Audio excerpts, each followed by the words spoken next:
Hello everyone, Nihilo here, and today I was watching a video from Fustercluck, and the link is in the description, and I felt the topic of Gamergate's outcome to be pertinent to the current discussion. And really the concern here is if we just keep going, are we just going to hit a dead end where all we are is something for Kotaku or The Verge to hate? Or what if when people tire of it? Because of these reasons, it seems to me to be a very important discussion to be had.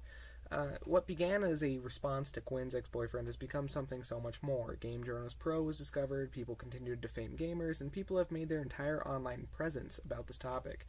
It has just been huge. But how can momentum continue? Sadly, I think there are really only two ways. One is if new discoveries are made, or if more articles acknowledge its existence, or if companies continue to pull ads. It relies heavily on success or agitation to keep itself alive.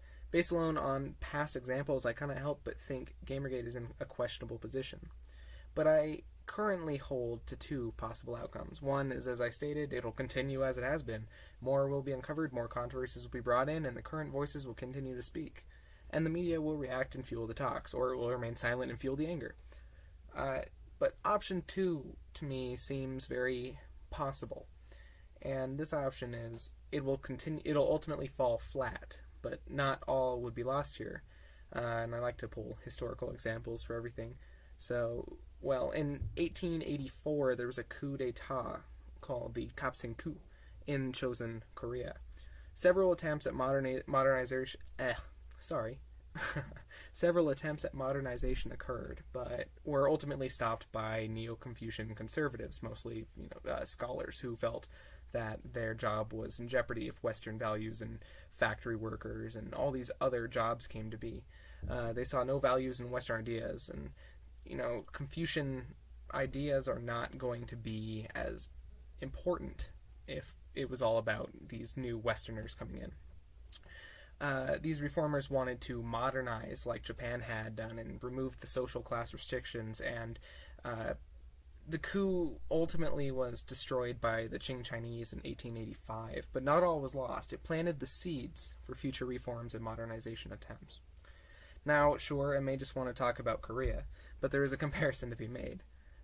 Even though this movement failed in its time, it laid the foundation for future reforms, so in the same way, a failed Gamergate may not actually change everything it wants, but it has brought to attention the world of game journalism, the biases formed through personal relationships.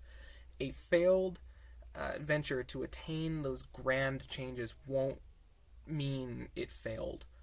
Just look at the accomplishments, the unity, and the ideas shared among thousands of people. That is not a failure. And I have to say this again, but I don't think it will ultimately fail, or that option two is the only possible option. My views of the end times of Gamergate were very different before Milo wrote about Game Journalist Pro, or before people like Sargon pointed out lines of possible influences.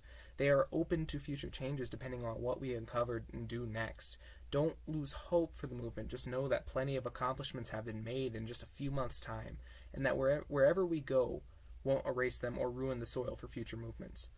But what do I know? I mean, what do I know anyways? Thanks for watching, and please like, subscribe, and share. No revenue will be made because I want my intent to be clear.